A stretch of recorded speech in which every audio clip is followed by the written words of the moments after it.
Peace, peace, peace. I am Phillip Roundtree, and you are tuned into the August 34th edition of Rhetorically Speaking. Shout outs to those of you who are tuned in on YouTube right now. It's the only platform I got.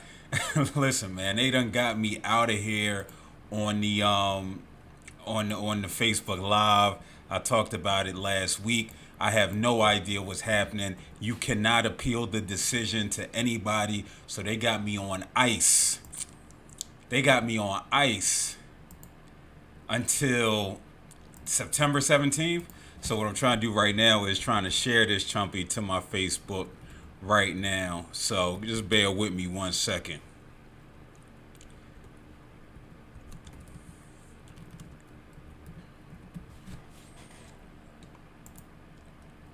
And we're going to see how that works.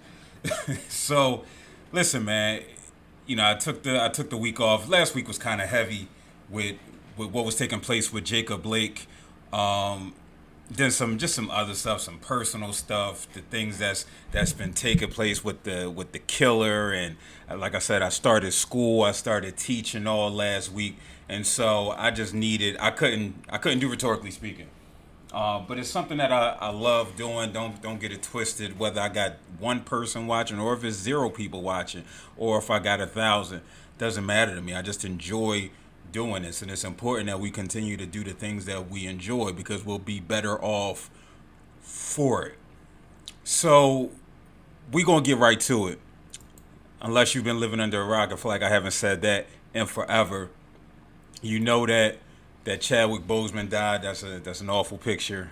As far as the size, I didn't get a chance to crop it, but we know that Chadwick Boseman died at the tender age. I believe it was 42, 43 years of age, from colon cancer. God bless the dead. What I've seen, first let me start with my reaction. So my reaction to seeing Chadwick Boseman die was, damn.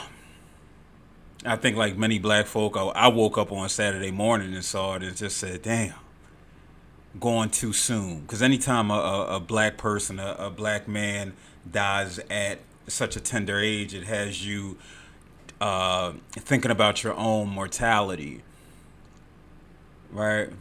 It has me thinking about, well, Phil, when's the last time you had a physical?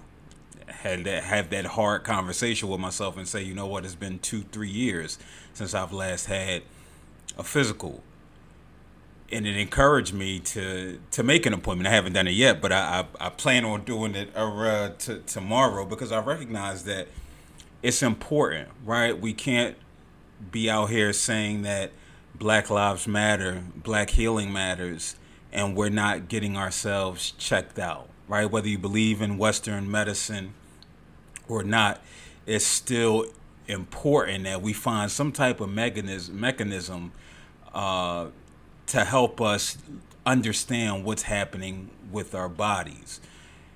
I think about Chadwick. I'm hoping that it was some type of early detection that took place, right? And they treated him, and he went through the treatment, and it just got to the point where it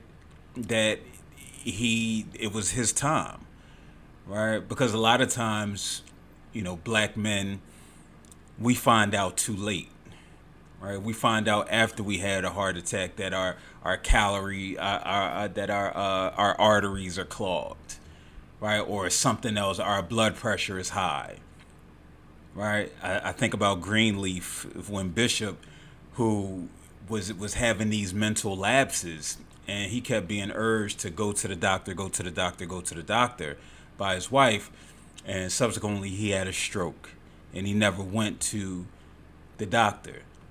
I think about Cliff Robinson, who passed away at age 53 on Friday after a battle with lymphoma. Again, these health issues are taking us out, right? We and these are people who are in peak physical shape. When you think about Cliff Robinson, even though his basketball days have long gone, right? But it just goes to show that cancer, diabetes, right? Even though I could recognize that there's type 1, type 2, and what have you, but we recognize high blood pressure, a lot of the things that we can be afflicted with come with our lifestyle. It comes with our lack of preventative care, and so it's important that we really, if we're gonna honor Chadwick, if we're gonna honor Cliff Robinson, then we need to honor them by not grinding, not making 8 movies in 4 years, right? I know he had 4 releases, and they probably came out prior to him finding. They were filmed prior to him finding out, but just being on this tear, right? We don't have to be on the tear to honor his memory. It's not about production. What can I produce? What can I produce? No, it's how can I take care of myself? How can I live life and love the people that are in my life? How can I have quality relationships? How can I flourish? Whatever that means. But again, it's not about that grind, which some people will take from the death of Chadwick Boseman, that they took from the death of Nipsey, that we've taken from Tupac, who dropped like 50 albums. Like we take the grind aspect, but not the take care of your physical, mental, emotional, and spiritual health. Then it comes to today, and we find out that John Thompson dies. John Thompson was the legendary coach of the Georgetown Hoyas for 20, 30 some odd years. He's coached Patrick Ewing, Alonzo Mourning, Dikembe Mutombo, Allen Iverson, even though God bless, either he's in jail or God bless the dead, Victor Page, who I fondly remember as a basketball player. He died today at the age of 78. Again, we see this death, we see the dying that's taking place with brothers who, and sisters, but in my case, brothers, because that resonates even more with me. We see them dying at a tender age. John Thompson was 78, so he beat the average lifespan for a black male, which here in Philadelphia is 67, somewhere between 67 and 69 years old. Him dying at 78. He was the first college coach that I ever heard of. This big black man who was towering over everybody with a towel on his shoulder. Then you come out to find that, listen, when we talk about this protest thing that's been taking place, not even a protest, excuse me, the respite, I look at it as a respite that these NBA players took, or strike as some people call it, that he was doing this back in the 80s with Prop 42, which disproportionately impacted African American student athletes, right? Made them ineligible to play. And so before a home game against Boston College, he walks out and said, "I'm out of here," in protest of Act 42.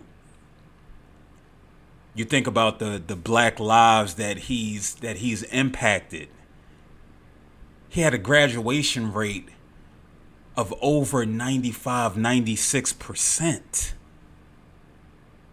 95, 96%. I don't think you fathom what that even means. He's responsible for 9.5 men out of 10 black men graduating with degrees. So for those who aren't the Allen Iversons or the Patrick Ewings, we know AI didn't graduate because he went to the NBA, but he still was able to make a life for himself. That these brothers were able to make a life for themselves outside of basketball if they so choose. How powerful is that? Iverson credits him for saving his life. Like, I don't know I'm trying to think of a parallel in my own life. I think of Dr. Cambone Camara, God bless the dead, a black man that I met. He was a professor of mine when I went to Bloomsburg University, and him just imparting some wisdom on me. But he and I didn't interact on a day-to-day basis like AI and John Thompson did. Right? He was part of the reason that AI got pardoned when he was sentenced to that unbelievable sentence, that egregious sentence for the bowling alley incident, because they knew that they would be entrusting him with John Thompson. He was that father figure for so many, and it's so important that we as black men, as black women, as brown men, as brown women, just people in general, that we not only have a mentor, right? Not only that we have peers with whom we engage with, but that it's important that we pull in somebody up who's younger than us or who's not as experienced with life as us, even if they are the same age, right? We need to nurture these type of relationships, because this is what we see John Thompson doing. This is what we see Chadwick doing. Because they not only wanted better for self, but they wanted better for the people who looked like them.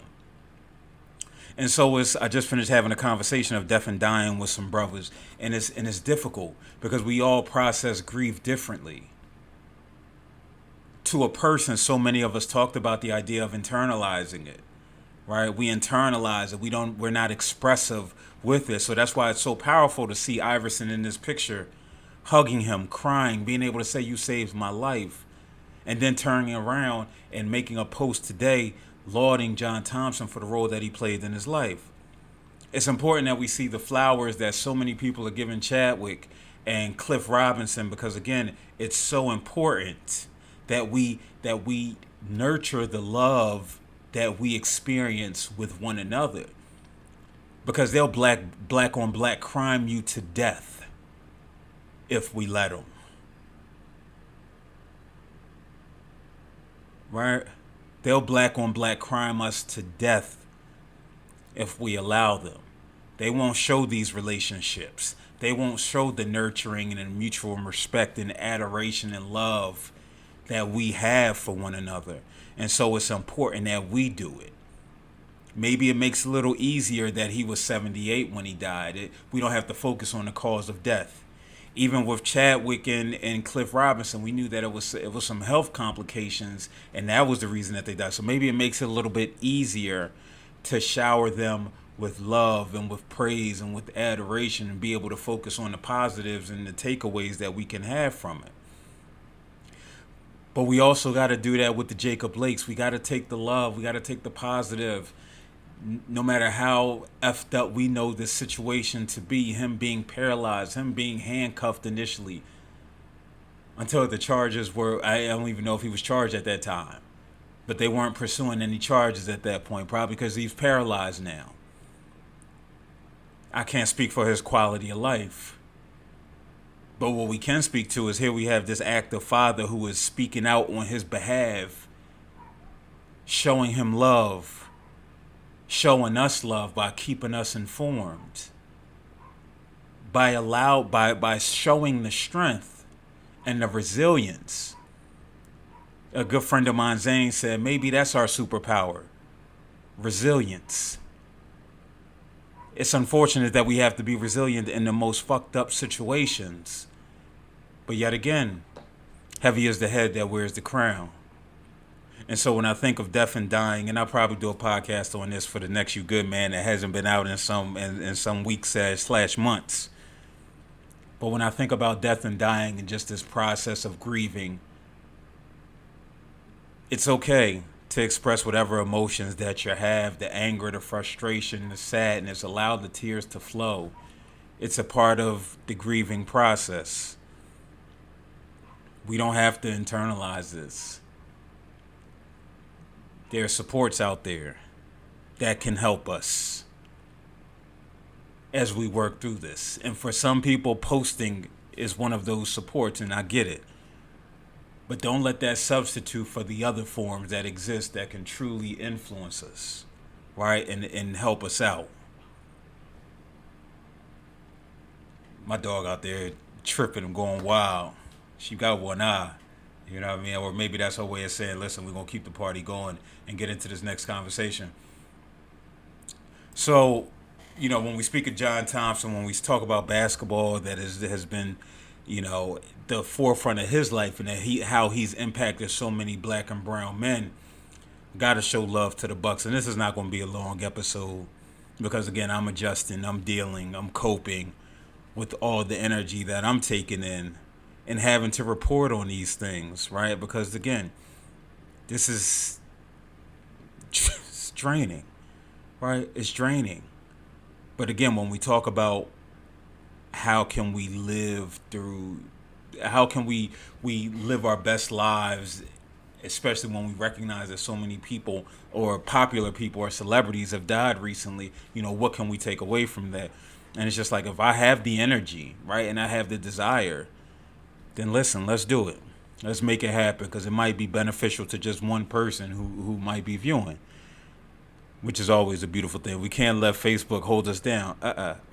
And I know some of y'all probably watching Monica and Brandy too, so I'm going to try to get up in that, you know what I mean, and see what the goings-ons is. But shout out to the Milwaukee Bucks. I just wanted to highlight them for the respite that they took last week when they walked away and they said, listen, we're not playing this game. I don't care if it stunned the Orlando Magic, who they were scheduled to play.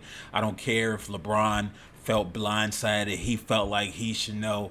Nah, man, listen, you do what you got to do. And it was so impactful, the fact that they said, we showing up for work, but we not working.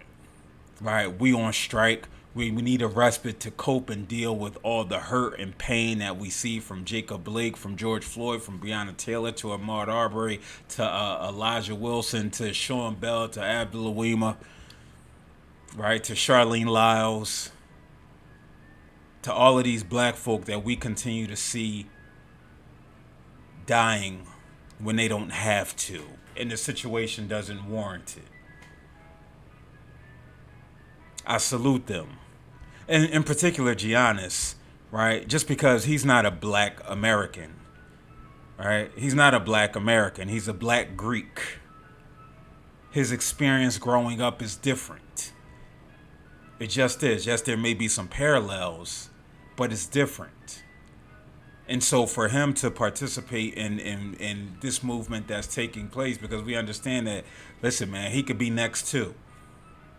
Just like Jimmy Butler said, if I didn't have this name Butler on the back of this NBA jersey,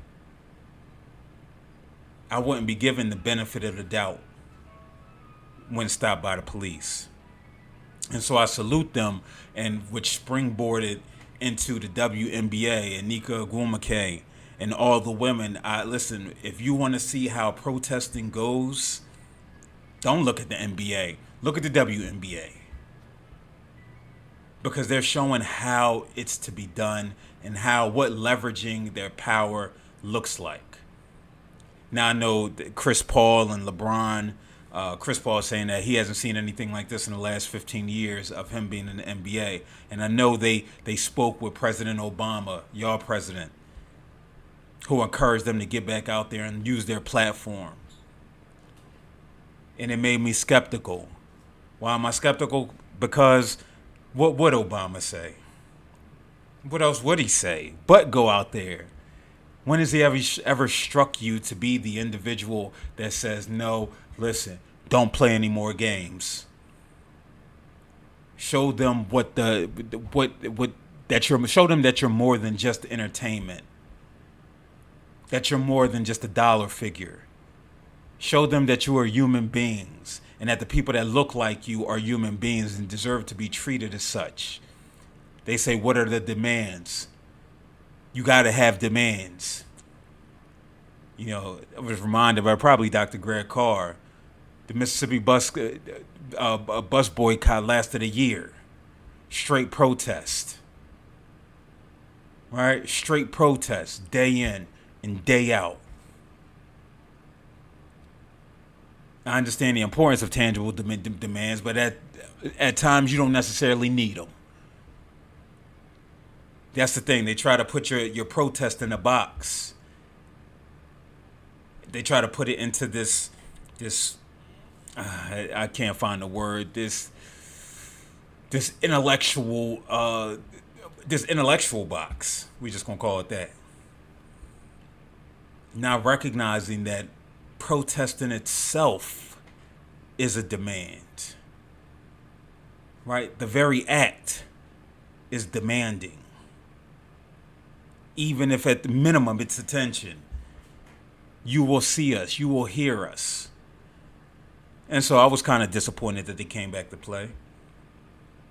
I'm reminded of Kyrie Irving, who said, listen, man, we got the power to do it on our own. We talking about leverage. Let's leverage it. Let's start our own league. Let's do what we need to do. We could build it from the ground up. It might not take in the next 2, 5, or 10 years, but in 50 years, it might be 25 owners, all black and brown folk, women, men, and persons. But you got to dream big. You got to dream bigger. So salute to the Milwaukee Bucks. Appreciate you. Listen, man, I'm out of here. I'm tired. Had a long day. I'll be back tomorrow night. Again, I'm still on that Facebook ban. So make sure you share this on your YouTubes and all of that good jazz. Till next time. Peace.